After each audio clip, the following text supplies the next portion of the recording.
Es el primer evangelio, el evangelio según San Mateo. Y vamos a ir al capítulo 5. Y cuando estés ahí levantas tu mano, si eres tan amable, para saber que estamos todos en el mismo lugar. Mateo capítulo 5, perfecto. Muy bien, estamos encontrándolo muy rápido. Ok, perfecto, parece que todos estamos ahí, ¿verdad? ¿Hay alguien que todavía no lo encuentre? No se preocupe, pida misericordia. Ayúdenla, por favorcito, quien esté a su lado, ayúdenme con todos a que todos estemos en Mateo número 5. Ok, ahora sí, ¿ya estamos todos ahí? Perfecto. Antes de que comencemos a leerlo, te quiero platicar de qué vamos a hablar el día de hoy. El día de hoy vamos a hablar de pobres en espíritu. Repite conmigo: pobres en espíritu. Y como bien dijeron de este lado, son las bienaventuranzas. En el capítulo 5 del Evangelio de Mateo se comienza a redactar, a registrar el famosísimo Sermón del Monte. Como ya se los había comentado hace algunos domingos, Jesús había iniciado su ministerio, estaba comenzando a ser muy popular. ¿Por qué era popular Jesús? Por los milagros y las señales que lo seguían, evidentemente. Y la gente comenzaba a seguirlo. Y generalmente la dinámica era la siguiente: Jesús llegaba a una ciudad y la gente se le agrupaba, le seguían, estaban ahí alrededor de él. Pero en esta ocasión Jesús hace algo diferente. En lugar de esperar a que la gente venga a él, él toma la iniciativa y se va a un monte. No lo hace dentro de la ciudad. Se va a un monte, se sienta con sus discípulos y pues la gente sabe que donde está Jesús, algo extraordinario va a pasar. ¿Cuántos saben que donde está Jesús, algo extraordinario pasa?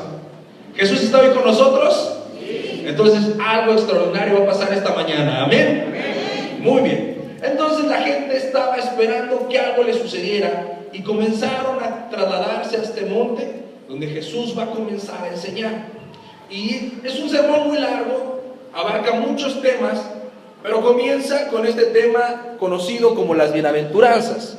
Entonces, ahora sí, vamos a leer del Evangelio según San Mateo, capítulo 5, los versos 1 al 3.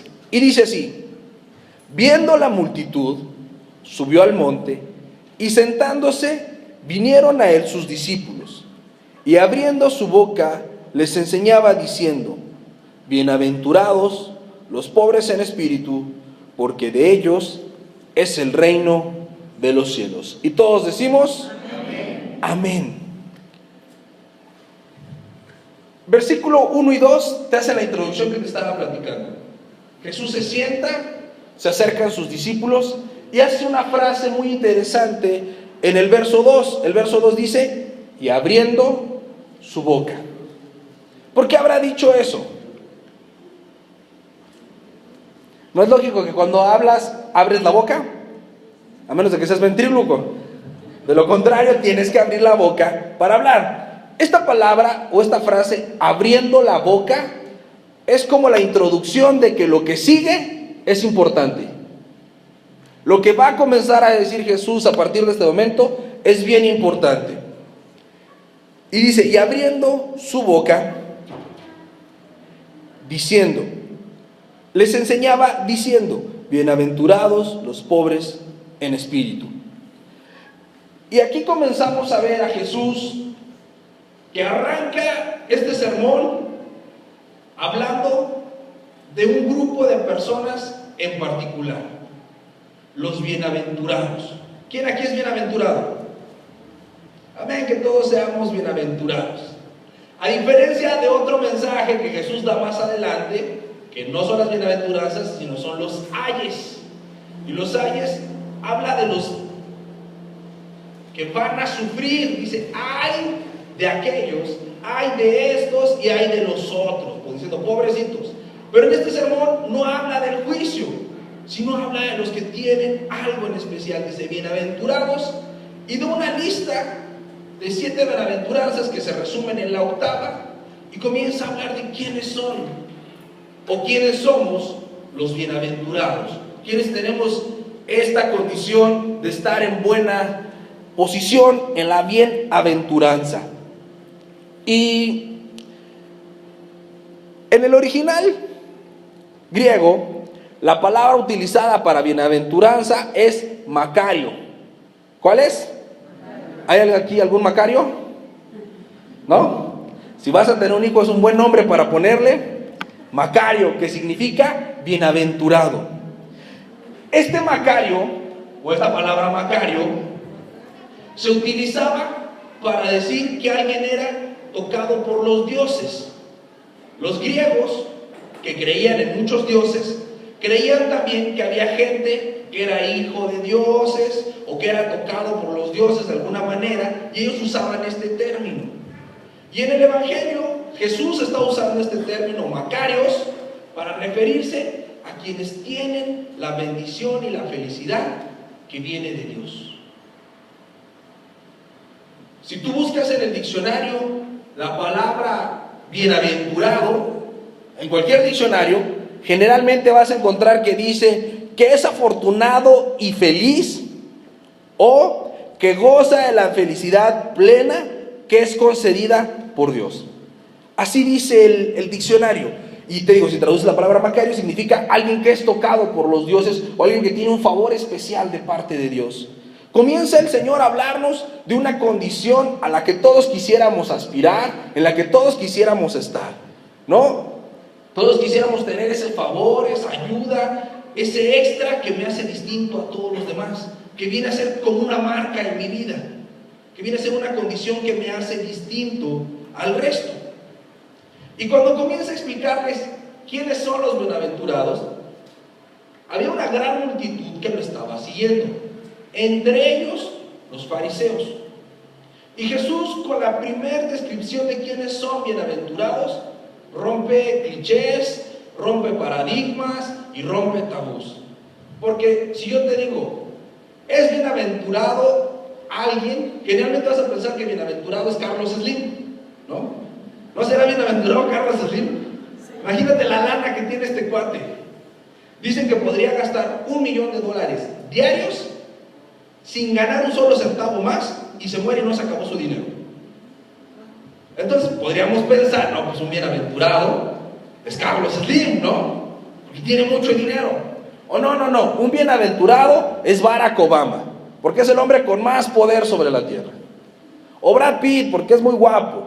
Podríamos pensar muchos, y a veces, ahorita a lo mejor te da risa, pero piensa, cuando te comparas con alguien que crees que está mejor, ¿por qué crees que está mejor? Porque tiene más dinero, porque tiene más poder, o porque está más guapo o guapa. Especialmente las mujeres, ¿no? Es que, ¿por qué soy china? Yo quería ser lacia, ¿no? Y las lacias quieren ser chinas. ¿Y por qué soy morena si yo quería ser güera? Todavía no conozco una güera que quiera ser morena, pero hay de haber alguna, ¿no? Comenzamos a compararnos por las condiciones físicas. Y muchos hubieran esperado que en ese sentido fuera la descripción de las bienaventuranzas. Pero Jesús dice, ¿bienaventurados quiénes? Los pobres. Y desde ahí, inmediatamente capturó la atención de todos. Porque es difícil creer que un pobre es bienaventurado. Un pobre generalmente está caracterizado porque sufre, ¿no? En una economía como la nuestra, en una realidad como la nuestra, en un país llamado México, ¿quién sufre más? ¿Los ricos o los pobres? Los pobres, ¿no? Entonces decir que son los más favorecidos era como una contradicción, una de estas llamadas paradojas de que la Biblia está llena de ellas. Y al decir pobres, no solamente dice bienaventurados los pobres, sino que pone una segunda palabra que clasifica qué clase de pobres. ¿Los pobres qué? Los pobres en espíritu. Y vamos a empezar a ver qué significa ser pobre en espíritu. La palabra que usada para pobres en el original griego es toyoi. ¿Cómo? Toyoi, que es con P, P-T-O-J-O-Y, toyoi, que significa mendigo. ¿Qué significa? Así como la imagen. ¿Quiénes son los pobres en espíritu? Los mendigos. Una persona que no tiene nada, porque hay varias clases de pobre. Incluso Actualmente calificamos la pobreza de diferente manera. Calificamos el primer grado de pobreza, que es una persona que no tiene acceso a todos los servicios o tiene limitado acceso a sus derechos. Calificamos la pobreza alimentaria, que es una pobreza que no tiene, una persona que no tiene para comer. Y la pobreza extrema es alguien que no tiene para comer ni dónde vivir, entonces es un mendigo. Cuando Jesús dice pobres, dice mendigos. Los pobres extremadamente pobres, los que no tienen absolutamente nada. A eso se está refiriendo Jesús. Pero entonces, ¿cómo es un mendigo espiritual? ¿O qué quiere decir Jesús cuando dice que para ser felices o para ser de ese clan, de ese grupo de favorecidos, tenemos que ser mendigos espirituales? No mendigos, mendigos espirituales. ¿A qué se refiere con que seamos mendigos espirituales? La Biblia dice que todos hemos pecado, ¿sí o no? Levanta tu mano si tú pecaste el día de hoy. Y si no la levantaste, acabas de mentir, pecaste. Porque es imposible no pecar. Todos tenemos una naturaleza caída y buscamos generalmente pecar. A veces pecamos con el pensamiento, con lo que decimos, con lo que hacemos o con lo que no hacemos. Porque si sabemos hacer el bien y no lo hacemos, nos es tomado como malo. Todos hemos pecado. Y al haber pecado estamos lejos de Dios. Estamos separados de Dios. Ahí ya estamos todos fritos. Ya todos podríamos estar clasificados como mendigos espirituales, porque espiritualmente tenemos un vacío y una necesidad que no podemos suplir nosotros mismos. Pero no todos lo reconocen. ¿O sí? El gran problema de la humanidad se llama yo mismo. ¿Cuál es tu gran problema? Yo mismo. Dilo fuerte, convéncete. ¿Cuál es el gran problema de la humanidad? Yo mismo. Tú mismo eres la razón de tus más grandes problemas. ¿Alguna vez alguien se ha metido en problemas por lo que dice? ¿Y quién lo dijo? ¿Por lo que hace? ¿Y quién lo hizo? Ese es el principal problema de la humanidad. ¿Cuántos casados hay aquí? Casados. Cansados también, pero casados, ¿no? En el matrimonio, cuando uno se casa, todo es bonito. Por lo menos la luna de miel es increíble, ¿no? Maravilloso. Lo mejor. El problema es cuando comienza la realidad. Se acaba la luna de miel y empieza la vida de veras, ¿no? Y comienza a haber discusiones en el hogar. Y cuando uno tiene hijos, bueno, ¿para qué te cuento, no? Hay más razones para pelear cuando hay hijos. Alguien que me diga una razón por la cual pelean los matrimonios. Por dinero, por desacuerdos, por el tiempo, ¿por qué más? Fuerte, fuerte. Por la educación de los hijos, por dinero, ¿por qué más? Por celos. ¿Por qué más pelean los matrimonios? Por la tele, hasta por el control de la tele, ¿no? Por los partidos de fútbol, por los amigos, por la familia, por la suegra, por todo, por todo. Yo no tengo ese caso, pero yo sé de muchos que sí. Yo, gracias a Dios, no tengo ese problema. Pero bueno, todo eso que acabamos de decir no son motivos de pleito, sino pretextos para pelearnos. El motivo del pleito es bien fácil. Quiero tener la razón. Porque si yo no quisiera tener la razón, no pelearía. Diría, tienes razón. Pero es la palabra más difícil de decir, tienes razón. Yo quiero que reconozcan que el que sabe todo y el que está bien, ¿quién es? Yo. Y al final de la pelea, ¿quién la quiere ganar? Yo. Cueste lo que cueste. Ese es el problema de la humanidad, que estamos llenos de nosotros mismos. Por eso dice la palabra que en el corazón es donde nacen las guerras, porque de mi necedad, de mi amor a mí mismo, es que hago complicada la vida. Y a veces decimos, no, pero no todos en el mundo son egoístas. Hay gente que tiene baja autoestima. Yo te quiero decir algo, todos, hasta los que tienen baja autoestima, somos egoístas. Alguien que tiene baja autoestima no es que no se quiera, se quiere con instintos suicidas. Claro. Cuando alguien dice, si me dejas me mato, ¿por qué lo dice? Porque tiene baja autoestima. Pero ¿cuál es su objetivo? Que no lo dejes. Obtener lo que él quiere, tener la razón. La gente que se suicida, ¿por qué se suicida? Es que no se quería, es que no encontraba la luz al final del camino. No, es una manera de hacerle berrinche a la vida, de decir, como las cosas no son como yo quiero y no estoy recibiendo lo que yo espero, pues me muero, ¿no? No sé si alguna vez tú hayas dicho eso a Dios, pues ya mejor llévame, ¿no?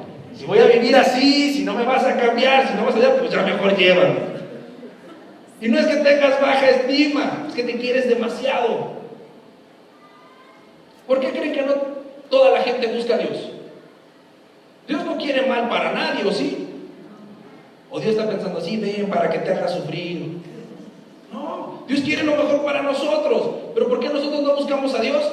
Porque nos queremos tanto que no queremos reconocer que Dios tiene la razón. No quiero reconocer que Dios tiene la verdad y yo no. Entonces me cuesta trabajo. Por eso no cambio, porque no quiero ceder. Estoy lleno de mí mismo. Y alguien que está lleno de sí mismo no puede ser pobre en espíritu, porque tiene un gran tesoro, un tesoro invaluable que se llama yo mismo. Mí mismo, yo mismo. Es el gran tesoro que guardamos. Que aunque no tengas nada, te tienes a ti y eso te da valor. No puede ser un pobre espiritual alguien que está lleno de él mismo. Dice la Biblia que Dios resiste al de ojos altivos, al orgulloso, al soberbio. A esos resiste el Señor. ¿Qué significa que resiste? Que no los bendice, que no los quiere cerca de Él. ¿Cuántos acá tenemos ojos altaneros? Pues un montón de veces, ¿no? Entras al metro, te empuja alguien y... ¿no? Soy cristiano, no digo nada, nomás lo veo como que lo quiero matar. Ahí están los ojos altaneros. O estás peleando con tu esposa, tu esposo, y no le contestas, pero dices... Da la pobreza en espíritu. Cuando uno no reconoce que está mal, no puede ser ayudado, no puede ser bienaventurado, no puede ser feliz. Esta plática también se podría llamar En busca de la felicidad. Porque ¿quién quiere ser feliz? Todos queremos ser felices. ¿Quién está dispuesto a ser feliz? Y ahí ya no hay tantas manos. ¿Por qué? Porque estar dispuesto a ser feliz es estar dispuesto a morirse a uno mismo. Jesús, cuando en otro momento, cuando también era muy seguido por mucha gente, se dio cuenta que estaba lleno de gente, o seguido por gente llena de sí mismo. Y les dice, quien quiera ser mi discípulo, en otras palabras, el que quiera seguir caminando conmigo, niéguese a sí mismo, tome su cruz y síganme. Y uno de los discípulos dijo, y empezó a decir, ¿no? Porque quien no deje esto no es digno de mí, quien no deje aquello no es digno de mí, quien no sé qué. Y al final terminó diciéndole, ay Señor, pues ¿quién te va a poder seguir? Pides mucho. Y Jesús dice exactamente, lo que para el hombre es imposible, para Dios es posible. Tú necesitas darte cuenta qué tan lleno estás de ti y qué tanto te estás estorbando, qué tanto estás entorpeciendo tu felicidad. El orgullo y la soberbia dan satisfacción momentánea, pero nunca la felicidad. ¿De qué te sirve ganar el pleito con tu esposa o con tu esposo? ¿Te haces más poderoso? ¿Super Saiyajin nivel 5 o algo así? ¿Qué pasa cuando ganas un pleito? ¿Alguien ha ganado un pleito alguna vez?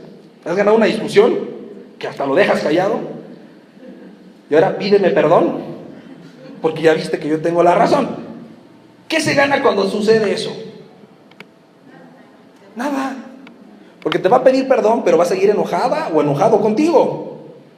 Y no estás resolviendo nada. Nomás estás diciendo, yo tuve la razón. Si hubieras hecho lo que yo te dije, pero eso no resuelve lo que está sucediendo.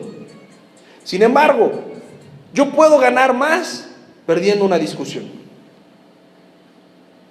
Porque, ok, tú tienes la razón, aunque no la tengas. Te voy a dar la razón, aunque no la tengas. Dejemos de pelear y veamos cómo caramba resolvemos esto. Alguien decía, es preferible perder una discusión que el corazón de tu familia. Porque los hijos nos observan y aprenden todo. Todo, hasta cuando uno piensa que no están ahí, luego me dicen, oye papá, ¿por qué dijiste esto? Yo, ¿qué horas escuchaste, no? Ellos están atentos a todo. Y cuando mi hijo me ve discutir para querer ganar, cuando yo lo regaño, ¿qué creen que él va a hacer? Va a discutir para querer ganar. Porque yo le estoy enseñando. Le digo, estos hijos rebeldes que no entienden. Hijos de un padre rebelde que no entiende. Ese es el gran problema de todos. Llenos de nosotros mismos. Hay que morir para vivir. Si el grano de trigo no cae, ¿y qué? ¿Cómo se queda? Solo. ¿Cuántos quieren estar solos? Hay que morir. Yo no sé si te haya pasado que conoces gente que se hace mayor y se queda sola. Que tienen hijos, nietos, hermanos y sobrinos, pero nadie lo quiere ver. ¿Por qué? ¿Porque fue muy buena persona? Porque generalmente estuvo lleno de sí mismo. Jesús dice eso, bienaventurados los pobres en espíritu, porque ellos heredarán el reino de los cielos. ¿Qué quiere decir? Que si la volteamos, que pobrecitos de aquellos que son ricos en espíritu, que creen tener algo espiritualmente, internamente, porque no van a alcanzar el reino de los cielos. El primer paso para acercarse a Dios es reconocer que yo estoy mal. Dice que al de corazón contrito y humillado, a ese agrada al Señor, a ese escucha al Señor. Que el que viene a Él no le echa fuera. Tú tienes problemas, yo estoy seguro porque todos los tenemos. Tú tienes necesidades, todos tenemos. La solución está en Dios. Pero no puedes venir a Dios con el plan de, a ver, te doy 15 días para que resuelvas esto. ¿No? Si eres Dios, espérate. Él va a seguir siendo Dios aunque no te responda. Quien está corriendo el riesgo eres tú. Y a veces decimos, dale una oportunidad a Jesús. No, acepta la oportunidad que Jesús te está dando. Para acercarnos a Dios hay que ser humildes y reconocer cuánto lo necesitamos. Que sin Él no somos nada, pero que gracias a Él lo podemos tener todo. Heredar el reino de los cielos. ¿Amén? Amén. Ahora, ya vimos quiénes no son los pobres en espíritu. Veamos pues quiénes sí son los pobres en espíritu. Los pobres en espíritu, hay algunos ejemplos en la Biblia de pobres en espíritu. En Lucas capítulo 7, no lo busques, solo te platico las citas. Lucas capítulo 7, en el versos 36 al 50, Jesús va a visitar a un fariseo. Lo invitan a comer, porque los fariseos tenían el problema de que creían saberlo todo, pero Jesús estaba haciendo cosas diferentes y cosas que acercaban a la gente a Dios y les estaba quitando el poder. Entonces, en su afán de encontrar el hilo negro y saber qué había detrás de Jesús, dónde estaba su falla, para desacreditarlo, lo invitan a comer. Y Jesús va, entra a platicar con este fariseo. Y en aquel entonces había una costumbre de cuando alguien entraba a una casa, había un esclavo o un siervo que le tenía que lavar los pies para que no ensuciara el piso, porque las calles no eran pavimentadas, estaban en medio del desierto, estaban llenos de tierra sus pies, generalmente también de heces, porque los animales caminaban en la calle sin usar pañal, pues te imaginarás cómo eran los caminos. Y así como los japoneses que entran a su casa y se quitan los zapatos para no rayar la suela, en aquel entonces tenías que quitar los zapatos, que te lavaran los pies para poder estar dentro de la casa. Jesús entra y no recibe este servicio. Y está esperando a que le den de comer y no le han ofrecido nada. Lo sientan y lo quieren empezar a interrogar para ver dónde está su falla. Y una mujer que él había tenido un encuentro con ella algunos días antes, que fue sorprendida en adulterio, sabe que Jesús va a entrar a esa casa y toma un perfume.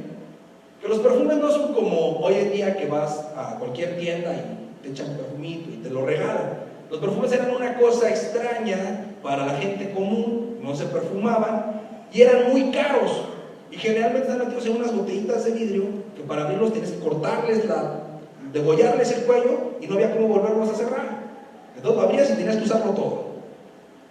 Esta mujer tenía ese perfumito que era como su gran tesoro, como su única posesión valiosa. Sabe que Jesús está en esa casa y entra a esa casa, pero no crees que entra caminando, porque sabía que todos lo veían feo. Esta mujer entra agachada a gatas, se dirige hasta donde está Jesús, abraza los pies de Jesús y comienza a llorar. Y con sus lágrimas le estaba lavando los pies a Jesús y le secaba los pies con su cabello. Después rompió la botellita esta y le vació el perfume en los pies a Jesús. Y la casa se llenó de ese aroma. Y el fariseo que había invitado a Jesús solamente tenía una cosa en la mente: si Jesús fuera tan poderoso como dice, si realmente tuviera algo de Dios en él, sabría qué clase de mujer es esa que le está lavando los pies. Sabría que esa mujer no es digna, que esa mujer es una pecadora cochina que todos encontramos con su amante. ¿Cómo se va a dejar tocar por ella si no es digna? Y Jesús sabe los pensamientos del fariseo y le dice: entré a tu casa, no me diste beso, o sea, no me saludaste. Nadie me lavó los pies y estoy aquí sentado. Pero esta mujer, desde que entró, no ha dejado de besarme los pies y lavarlos con sus lágrimas.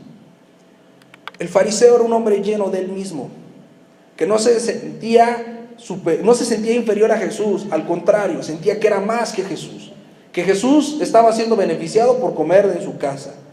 La mujer, por el contrario, sabía quién era, sabía de qué pie cojeaba y sabía que solo había una persona que podía regresarle la dignidad, que podía regresarle la confianza, que podía volverla a hacer sentir digna.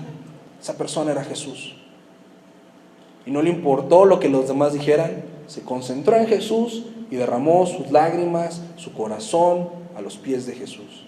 Rompió lo más valioso que tenía para dárselo a Jesús. Esa mujer era una pobre en espíritu, no tenía nada que perder, porque no poseía nada. Pero cuando uno no tiene nada que perder, entonces tiene todo por ganar. Esta mujer ganó el amor de Jesús y su reconocimiento. Y Jesús dijo que se iba a hablar de ella por siempre. Y de hoy estamos aquí hablando de esta mujer que mostró cómo es ser pobre en espíritu, qué es ser un mendigo espiritual. Alguien que dice: la verdad, yo no puedo, yo no sirvo, yo no tengo con qué, pero Dios sí, ayúdame. Y derramar el corazón a los pies de Jesús, sabiendo que no necesitamos nada más que su voz, más que su amor, más que su aprobación. Y entonces ahí somos los bienaventurados. Entonces ahí somos los dichosos, los felices, los que están en la zona de gracia y de favor de Dios. No cualquiera, solamente el que reconoce que es pobre en espíritu y que no tiene nada. Y en Lucas también, en el capítulo 18, Jesús pone otro ejemplo de quién es un pobre en espíritu. Dice que subieron a orar al templo dos personas: un publicano no es otra cosa más que un pecador, una persona cualquiera, y un fariseo. El fariseo supuestamente era el maestro de la ley, quien conocía la Biblia, y que hicieron dos oraciones bien diferentes. El publicano estaba ahí casi en silencio, sin tener mucho que decirle a Dios, sabiendo que no era digno de Dios, dándose golpes en el pecho y diciendo: Señor, sé propicio a este pecador, que no es otra cosa más que decir: ten misericordia de mí. Por otro lado estaba el fariseo que subió, vio al publicano, casi lo esquivó con asco, y dice: ay Dios, te doy tantas gracias porque no soy como este cochino pecador que está aquí al lado de mí, yo soy tan bueno y qué bueno que te conozco. Y Jesús les pregunta: ¿cuál de los dos salió justificado del templo? El publicano, porque él reconoció su necesidad, mientras que el fariseo creía tener algo cuando no tenía nada. Pregúntate hoy, ¿qué es aquello que crees tener? ¿Cuánto te has estado amando a ti mismo? Porque eso te estorba para ser feliz. Todos queremos la felicidad, todos soñamos y anhelamos la felicidad, pero no todos estamos dispuestos a pagar el precio de ser felices.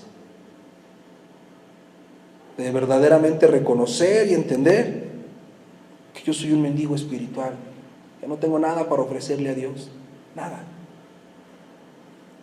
Este sermón de las bienaventuranzas, están acomodadas las bienaventuranzas de cierta manera como si fuera una escalera. Cada característica es un poco más elevada que la anterior. La característica más baja o el primer escalón es ser pobre en espíritu, porque tú no podrás tener un corazón limpio si primero no reconoces que eres un mendigo espiritual. Es difícil hablarle a la gente del pecado y del infierno porque siempre se incomodan, porque se pueden ofender. Pero Dios lo hacía todo el tiempo, Jesús lo hacía todo el tiempo. ¿Cuál es tu pecado? ¿Cuál es esa cosa que has estado amando más que a Dios? Que te aferras a Él y no lo quieres soltar. Y que dices: bueno, no soy tan malo, bueno, no está tan peor, bueno, ya casi no lo hago. Si piensas eso, te estás justificando. No puedes ser un mendigo espiritual mientras sigas creyendo que lo que haces no está tan mal. Entonces eres como el fariseo que dice: pues gracias que no soy como aquel que es peor, ¿no? Cuando llegues al cielo, ¿no crees que van a ser la fila de los buenos, de los regulares y de los peores? No, van a estar todos formados en la misma hilera. Y el que no es por Cristo, no entra. No hay nada que hagas tú o que hayas hecho tú que pueda llevarte a la zona de la felicidad, de la bienaventuranza, más que reconocer que no tienes nada. Más que reconocer que todo lo que tienes es de Dios. Y el último ejemplo de cómo ser y cómo no ser un pobre espiritual está en el libro de Apocalipsis. ¿Alguien ha leído el Apocalipsis? Si no puedes dormir, léelo. Te va a dar tanto miedo que vas a seguir sin dormir. El libro del Apocalipsis, ese es el libro último de la Biblia, que cuenta unas historias bien padres, bien interesantes y que te hacen reflexionar. Al principio de Apocalipsis, en el capítulo 3, comienzan a escribirse 7 cartas a 7 iglesias. 7 iglesias que existían físicamente en aquel entonces, pero que también profetizaban 7 tiempos de la iglesia. La última iglesia a la que se le escribe es la iglesia establecida en la Odisea. Y proféticamente, si tú lees las características de esas iglesias y revisas la historia, ya han pasado 6 de esas iglesias, o 6 características de esas iglesias ya han pasado en el tiempo, desde que Jesús vino hasta hace unos 150 años. Y de unos 150 años para acá, podríamos estar viviendo con las características, y así estamos viendo, con las características de la iglesia de la Odisea. Esta iglesia de la Odisea estaba caracterizada por estar llena de gente que creía ser rica. Estaba llena por gente que ponía su confianza en el dinero, en lo material, que buscaba la emoción, sentir bonito, emocionarme, que decidía si un lugar era o no era espiritual, por qué tan entretenido o no se sentía, en lugar de pensar que si estaba escuchando o no la palabra de Dios. Y a esta iglesia el Señor la confronta y le dice: tú dices soy rico y no tengo necesidad de nada. Pero déjame decirte que no eres más que una pobre, ciega y desnuda. O sea, no tienes nada. Yo te recomiendo que compres oro refinado de mí para que no te pierdas. Y en esta iglesia habla de un remanente, un grupo pequeño de personas que permanecen en la sana doctrina. Y que si ellos permanecen firmes hasta el final, heredarán el reino de los cielos.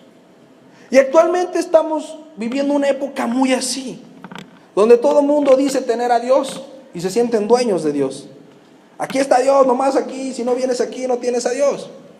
O estamos más enfocados por el dinero, lo que podemos hacer con el dinero y cuánto dinero demos, que realmente en buscar a Dios. Y Dios le dice a esta iglesia: eres una pobre, ciega y desnuda. Compra oro refinado de mí. ¿Cuál es el oro refinado de Dios? La fe. Porque dice que la fe se prueba como el oro en el fuego, por medio de las pruebas y las tribulaciones. ¿Alguien aquí está pasando alguna prueba? ¿Alguna tribulación? ¿Por qué está sucediendo esto? Bienaventurado eres, porque podrás comprar oro refinado de Dios. Porque el gozo, la bienaventuranza, es ese gozo que no tiene nada que ver con mis circunstancias, que me hace entender que no importa lo que pase, yo estoy por encima de ellas. Mi realidad física no es mi realidad más importante, mi realidad espiritual es la más importante. Porque si yo estoy bien con Dios, lo que esté abajo de eso tiene solución. Hasta la muerte. ¿A poco la muerte no tiene solución? Claro, Jesús lo puede resucitar, y si no lo resucita, lo tendrá con Él. Entonces, ¿cuál es el problema? Pero tenemos que empezar a ser pobres en espíritu para heredar el reino de los cielos. Y ya para terminar, ahora piensa, ¿qué significará el reino de los cielos? Ya les había hecho el ejercicio que no había nubes, ¿verdad? ¿Sí? Aquí donde dice el ejercicio. ¿Sí? Ok, entonces ya sabes más o menos qué es el reino de los cielos. ¿No? Ok. Jesús hace una promesa. Cuando comienza a predicar dice: el reino de los cielos se ha acercado. Después dice: el reino de los cielos está en ustedes. El reino de los cielos no es que te mueras y te vayas al cielo, que eso va a suceder, pero no está refiriéndose a eso. El reino de los cielos es la perfecta voluntad de Dios cumplida en las personas. Es Jesucristo en ti, es el Espíritu Santo en ti.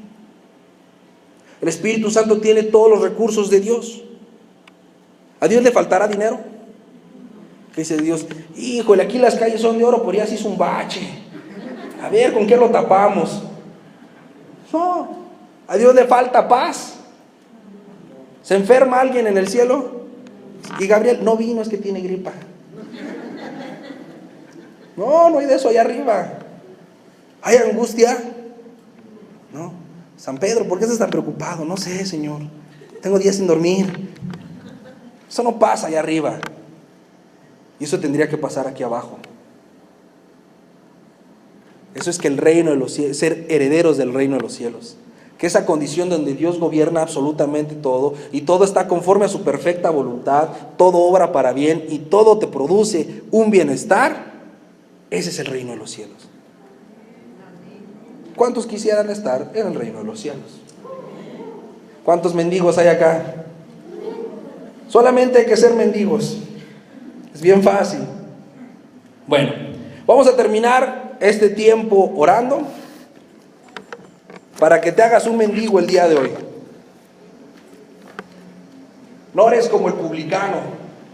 Ora como el publicano y no como el fariseo. Sí, no quiero estar, gracias porque soy rete bueno. Vamos a orar como el publicano. Vamos a buscar a Dios, a reconocer que lo necesitamos. Y reconocer que este pecado o pecadotes o lo que sea que te ha estado alejando de Él, tiene que irse ya. No puede seguir. Amén. Cierra ahí tus ojos. La Biblia dice: no te apresures a hablar delante de Dios. Deja que adoración crea esa atmósfera espiritual